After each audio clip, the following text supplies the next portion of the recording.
Hello, जय Hind friends. हम देख रहे हैं इडियम्स एंड फ्रेजेस। सारे प्रीवियस ईयर क्वेश्चंस हैं। ये है पार्ट 15। ऑलरेडी 14 वीडियोस में अपलोड कर चुका हूँ, प्लेलिस्ट बनी हुई है, वहाँ से जा करके देख लीजिए। आपका जो आने वाला एग्ज़ाम है एसएससी का, चाहे वो CPOSI हो, CGL हो, CHSL हो, उसमें ये कारगर साबित होगा। साथ ही साथ जो NDA CDS FCAT के एग्ज़ाम्स हैं उसमें तो बेहतरीन तरीके से इनका यूज़ होता है। तो अच्छे से इनको पढ़ लीजिए, प्रॉपर प्लेलिस्ट बनी हुई है, जा करके देख लीजिए। शुरू करते हैं। सबसे पहला question, to restart his cash strapped company he decided to apply for a bank loan. एक शब्द लिखा हुआ है यहाँ पे स्ट्रैप्ड, जिसका मतलब होता है पैसों की कमी हो जाना, शॉर्ट ऑफ मनी। अब उसमें वो ऑलरेडी शॉर्ट ऑफ मनी चल रहा है, एक्स्ट्रा कैश लग गया है, तो कुछ ज़्यादा ही पैसों की कमी आ गई उसमें, है ना। तो कोई ऐसा व्यक्ति जो कैश स्ट्रैप्ड हो जाए, उसका मतलब होता है उसके पास एकदम पैसों की तंगी आ गई है।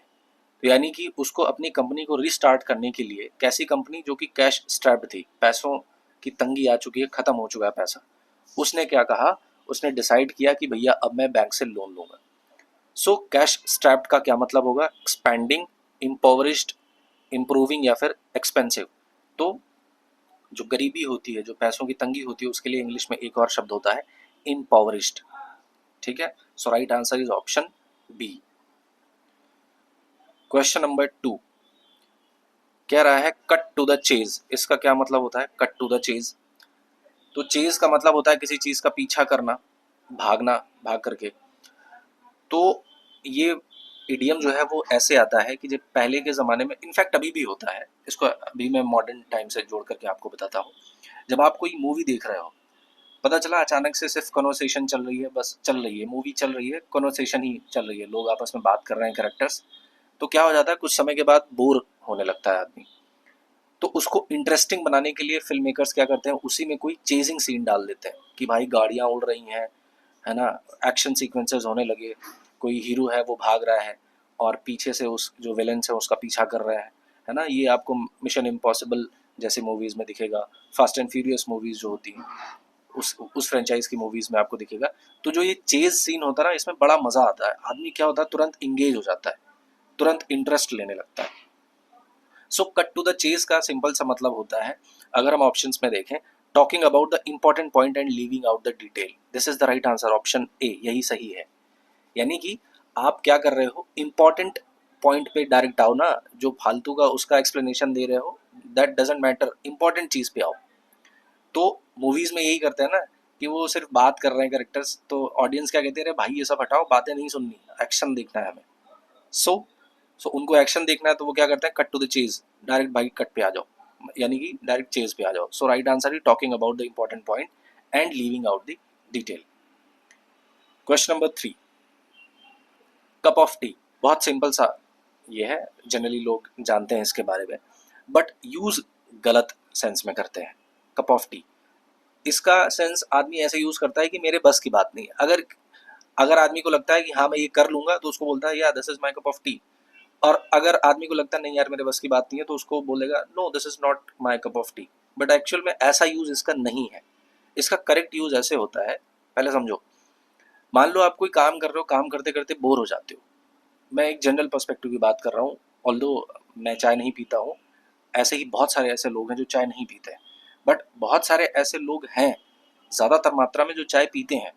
और वो चाय कब पीते हैं, मान लो कोई काम करते करते बोर हो गया, थोड़ा सा स्ट्रेस आ गया, तो आदमी क्या कहता है, ला यार एक कप चाय पिलाओ, दिमाग टेंशन में है।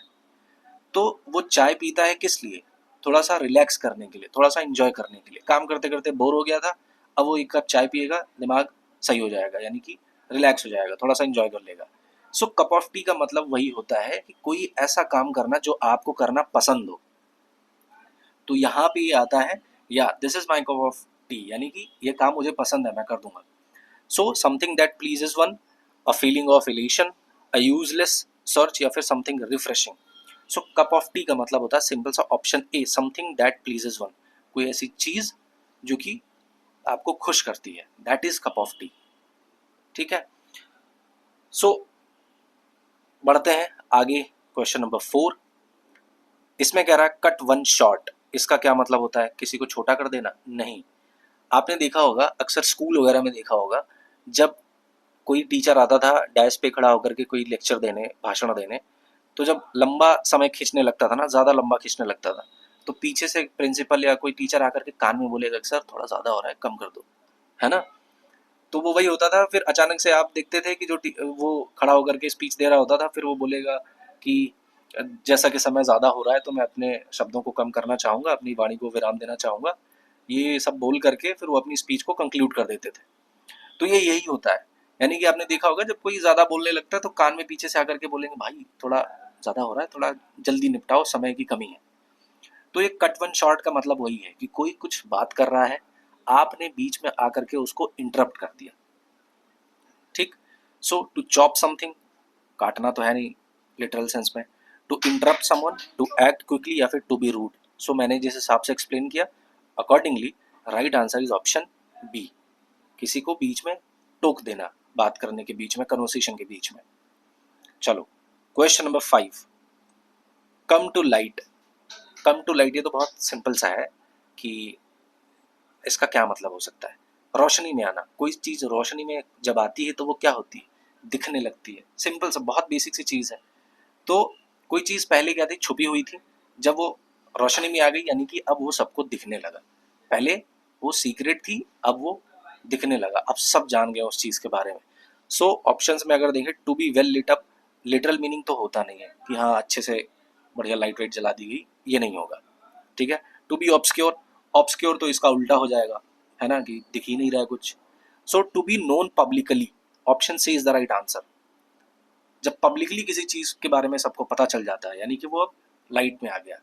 एक शब्द भी यूज करते हैं ना लोग, फ्रेज कि लाइमलाइट, कि भाई लाइमलाइट में ये चीजें चल रही हैं। तो लाइमलाइट क्या होता है, उसमें यही होता है ना कि भाई, और लाइमलाइट, चलो इसके बारे में किसी और मैं आगे बताऊंगा। हालांकि ऐसे लाइम समझ रहे हो ना, नींबू से रिलेटेड होता है और नींबू का कलर होता है पीला। सो ऐसी लाइट, पीली लाइट वो, और इसको कहाँ से रिलेट करते हैं, पहले के ज़माने में जो न्यूज़पेपर होते थे उसमें एक स्पेशल पेज छपता था, अब मैं बता ही दे रहा हूँ। तो स्पेशल पेज होता था जो कि पूरा येलो होता था, और उस येलो पेज में क्या होता था, जितनी तड़कती भड़कती न्यूज़ हुआ करती थी ना, सेलिब्रिटीज से रिलेटेड और मूवी वगैरह से रिलेटेड, पॉलिटिशियंस से रिलेटेड, वो सारी मतलब भड़काऊ न्यूज़ जो होती थी वो पीले पेज पे ही छपती थी। उसको हिंदी में पीत पत्रकारिता बोलते थे और इंग्लिश में येलो जर्नलिज्म। सो अब किसी चीज के बारे में, किसी व्यक्ति के बारे में अगर पीत पत्रकारिता में छपा है यानी कि पीले पेपर में छपा है, यानी कि वो क्या है, अब ऐसा होता ना कि मान लो सारे पेजेस जो हैं वो सफेद हैं और एक अकेला पेज जो होगा वो पीला होगा, तो अचानक से सबकी नजर उसी पे पड़ेगी, तो वो क्या होगा, लाइमलाइट में आएगा। लाइम, पीला, पीला पेज, पीत पीत पत्रकारिता। अब मुझे लगता है आपको समझ में आ गया होगा, ठीक है। सो ये वही है, to be known publicly. Question number 7 कह रहा है, इसका क्या मतलब है भाई, कैट्स विस्कर्स। देखो कैट तो पता है, विस्कर्स का मतलब जनरली नहीं पता होगा लोगों को। आपने देखा होगा जो बिल्लियां होती हैं, या खास करके अब बिल्लियों की बात चल रही है तो बिल्लियों के बारे में बात करते हैं, उनके मुंह पे ना ऐसे ऐसे ऐसे बाल होते हैं, है ना। तो ये क्या होता है, काफी इंप्रेसिव लगता है, बड़ा स्वीट सा, क्यूट सा लगता है ना, बड़ा सुंदर दिखता है ये। बिल्लियों में अगर ये ना हो तो बड़ा अजीब सा लगेगा, तो इसी को विस्कर्स बोलते हैं। तो ये जो बिल्लियों के ये विस्कर्स होते हैं कैसे लगते हैं, इंप्रेसिव लगते हैं, अच्छे लगते हैं, हाँ क्यूट से लगते हैं। सो ऑप्शंस में अगर देखें, a very easy matter, to be highly impressive, to be very determined, difficult to understand. So right answer is option B, to be highly impressive. Question number 7 cut the mustard. इसका क्या मतलब हो सकता है भाई, मस्टर्ड का मतलब होता है सरसों, तो सरसों काटने का इडियम का क्या मतलब होता है। ऑप्शंस में देखें, to be pessimistic, to succeed, to take shortcuts, to be angry. अच्छा पेसिमिस्टिक क्या होता है, जो निराशावादी होता है ना उन्हीं को पेसिमिस्टिक यानी कि पेसिमिस्ट बोला जाता है। और पेसिमिस्ट क्या होता है, एक नाउन होता है। इसी पेसिमिस्ट से बनता है क्या, पेसिमिज्म, ये भी एक नाउन होता है। और पेसिमिस्टिक ये एक एडजेक्टिव बन जाता है। किसी भी शब्द के लास्ट में आईसी लगा होता है तो वो जनरली एडजेक्टिव होता है। तो पेसिमिस्टिक ऐसी क्वालिटी होती है, जैसे जो लोग होते हैं ना हमेशा नेगेटिव सोचता है कि यार अरे नहीं मेरा तो सब बुरा ही है, मेरी ज़िंदगी बेकार चल रही है, मेरा कुछ अच्छा नहीं चल रहा है, मेरा पता नहीं क्या होगा लाइफ में। तो ऐसे लोगों को पेसिमिस्ट बोलते हैं, निराशावादी। इसी का उल्टा क्या होता है, ऑप्टिमिस्ट, जो आशावादी होते हैं। जो ये सोचते हैं हाँ भाई जो होगा अच्छा होगा, सब बढ़िया होगा, सब ठीक ठाक चल रहा है, ठीक है, ऑप्टिमिस्ट और पेसिमिस्ट, और इसी का उल्टा ऑप्टिमिज्म एंड पेसिमिज्म, फिर अगेन ऑप्टिमिस्टिक एंड पेसिमिस्टिक, ठीक है। सो कट द मस्टर्ड का मतलब होता है, इसको ऐसे रिलेट करके याद रख लो कि जब बसंत का महीना होता है तो उस समय खेतों में क्या होती है, सरसों की फसल लगी हुई होती है। तो जब सरसों की फसल है, अब सरसों काट करके आदमी क्या करेगा भाई, जल्दी से सरसों काटो, घर में आए, उसके बाद में आराम से काम से चिल मार करके एंजॉय करेंगे, बसंत के महीने का मजा लूटेंगे, ठीक है। तो आप अभी वो फसल खेत में खड़ी हुई है तो कोई ना कोई चीज़, एक काम आपका पेंडिंग है, आपने फसल काट दी, सरसों काट करके ला करके आपने घर में रख दी, आप उस काम में सफल हो गए, अब आप बसंत को बढ़िया से एंजॉय कर सकते हो, ठीक। सो कट द मस्टर्ड का सिंपल सा मतलब होता है टू सक्सीड, सफल होना किसी चीज में, okay. Question number 8, chip off the old block, इसका क्या मतलब हो सकता है? देखो, चिप ऑफ का मतलब होता है किसी चीज से कोई चीज ऐसे काट करके उसकी एक चिप निकालना। चिप ऐसे मतलब समझो ना कि ऐसे कोई लकड़ी का ब्लॉक है, इसमें से काट करके एक हिस्सा निकालना, इसी को चिप ऑफ बोलते हैं, है ना। सो इसका क्या मतलब हुआ, मान लो ये लकड़ी का एक कोई लॉग है, ब्लॉक है, इसमें से एक हिस्सा आपने काट करके इसमें से बाहर निकाल दिया, तो इसकी जो इस वाले हिस्से की जो प्रॉपर्टीज है ऑब्वियसली वो इसी के जैसे होंगी। अब सेम लकड़ी से निकल के आया है तो जो करेक्टरिस्टिक्स होंगी, जो प्रॉपर्टीज होंगी, वो सेम ही होगा ना। पता चला ये ब्लॉक नीम का है और आप सोच रहे हो नहीं भैया इसको तो ये शीशम का होना चाहिए, कैसे होगा, जब वो निकाला ही नीम के ब्लॉक से गया है तो उसकी कैरेक्टरिस्टिक्स भी नीम के जैसे ही होंगे ना। सो वही है, chip off the old block का सिंपल सा मतलब होता है ऐसे बच्चे जो अपने माँ बाप से मिलते जुलते हो, जिनकी शक्ल, फेस, है ना, और जिनकी कैरेक्टरिस्टिक्स, बिहेवियर्स वो अपने पेरेंट्स से मिलती जुलती हो, उन्हीं को कहते हैं chip off the old block. So resembling parents is the right answer, ठीक है। अपने पेरेंट्स से मिलता जुलता होना, रिजेंबल करना, उसी को कहते हैं chip off the old block, okay. Question number 9, cutting corners, क्या मतलब है कटिंग कॉर्नर्स का? कॉर्नर तो कोना होता है, उसको कट कर दोगे तो क्या फायदा हो जाएगा? फायदा होगा भाई, क्या फायदा होगा? मान लो ये कोई रास्ता है, ठीक है, और इस रास्ते से आप जा रहे हो, यहाँ से ऐसे आप जा रहे हो, और अब आपको क्या होगा कि यहाँ अगर पहुँचना है, ठीक है, तो आपको यहाँ से ऐसे कॉर्नर से लेकर के आना पड़ेगा, तो कुछ ना कुछ तो टाइम ये लिया ना। तो अब आपको अगर शॉर्टेस्ट डिस्टेंस तय करनी है, इजी करना है, मान लो अगर आप यहाँ पे कोई ऐसे लंबी सी गाड़ी लेकर के आ रहे हो, इसको मोड़ना भी यहाँ पे कठिन है ना, क्या होगा, वो फंस सकता है, अटक सकता है, कहीं टक्कर लग सकती है, क्योंकि इसी को, अच्छा पता है दिल्ली वगैरह में कुछ ऐसे जगहों, ऐसे भी जगह होते हैं जहाँ पे इसको मोड़ को ना टक्कर कहते हैं। आई डोंट नो क्यों कहते हैं, मे बी वो इस वजह से भी कहते होंगे कि भाई ये ऐसा प्लेस होता है जहाँ पे टक्कर लगने के चांसेस हाई होते हैं, है ना। तो यहाँ पे टक्कर लगने के चांसेस हाई होते हैं, तो आदमी क्या करेगा, वो प्रॉब्लमेटिक है, वो इजी नहीं है, तो इसको इजी करने के लिए आदमी क्या करेगा, ये जो कॉर्नर है ना इसको कट कर देगा। कैसे कट करेगा, यहाँ से ऐसे गोल सा रास्ता बना देगा, ठीक है। तो इस कॉर्नर को अब कट करके बाहर कर दिया, अब ये स्मूथ हो गया है, अब यहाँ से जाने में भी आसान है, और जो यहाँ पे एक्स्ट्रा टाइम लगता था वो भी कम हो गया। सो कटिंग कॉर्नर्स का मतलब होता है किसी चीज को इजी वे में करना, किसी चीज को कम समय में करना।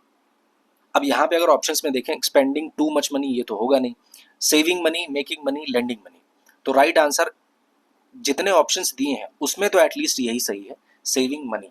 आप पैसा बचा रहे हो, तो क्या कर रहे हो, कटिंग कॉर्नर्स कर रहे हो, ठीक है। आई होप यू आपको समझ में आया होगा। Question number 10 and last of this video, devil's advocate, इसका क्या मतलब होता है? देखो,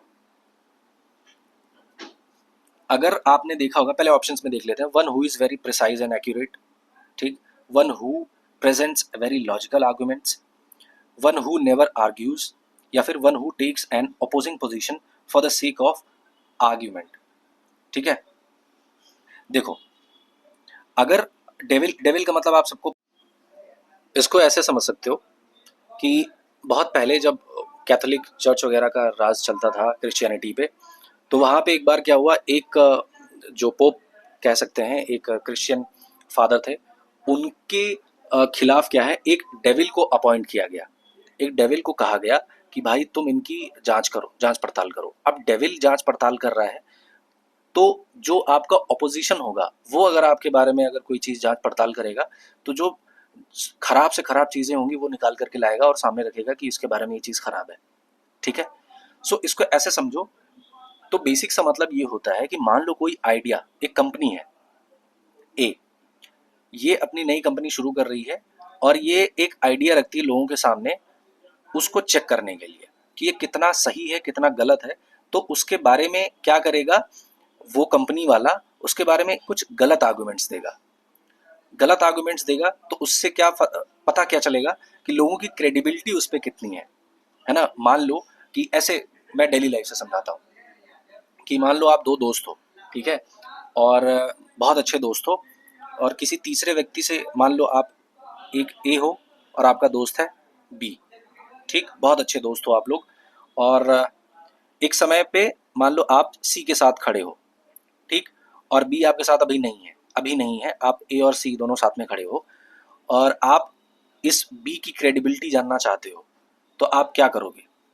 सी से कहोगे उसकी बुराई कि यार वो जो बी है ना बड़ा वो ऐसे गलत काम करता है, वो ऐसे गलत काम करता है, बुरा आदमी है, मुझे पसंद नहीं है। तो आप इसकी क्रेडिबिलिटी चेक करने के लिए इस व्यक्ति के सामने इसके बारे में बुरा बोल रहे हो। तो अगर ये जेन्युइनली अच्छा होगा तो इसको तो अच्छा लगेगा ही, बोलेगा नहीं यार तुम गलत कह रहे हो, ऐसा नहीं है, सही आदमी है वो। हालांकि इस सी को नहीं पता है कि आप दोनों एक दूसरे के दोस्त हो, इसीलिए तो आप इसके सामने ये पॉइंट्स रख रहे हो गलत वाले। तो अगर जेन्युइनली ये सही होगा तो सी भी बोलेगा नहीं यार तुम गलत कह रहे हो, एक्चुअल में बंदा सही आदमी है। तो फिर इससे क्या होगा, प्रूफ हो जाएगा कि नहीं भाई एक्चुअल में जो मेरा दोस्त है बी वो सही आदमी है। तो ऐसा कोई चीज़, डेविल्स एडवोकेट यही होता है कि सामने कोई ऐसी चीज़ रखी जा रही है ऑपोजिशन में। अगर ऑप्शन में देखें, one who is very precise and accurate, ये तो होगा नहीं। One who presents very logical arguments, one who never argues नहीं, one who takes an opposing position for the sake of argument. Argument को चेक करने के लिए, उसको सही, उसकी क्रेडिबिलिटी को देखने के लिए उसके बारे में गलत बोलेगा, अपोजिंग पोजीशन में होगा।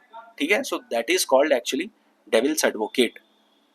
आई होप आपको ये एग्जांपल्स के थ्रू समझ में आ गया होगा। ठीक है, so thank you so much अगर आपने यहाँ तक देखा है। मिलते हैं नेक्स्ट वीडियो में, टिल देन टेक केयर, जय हिंद।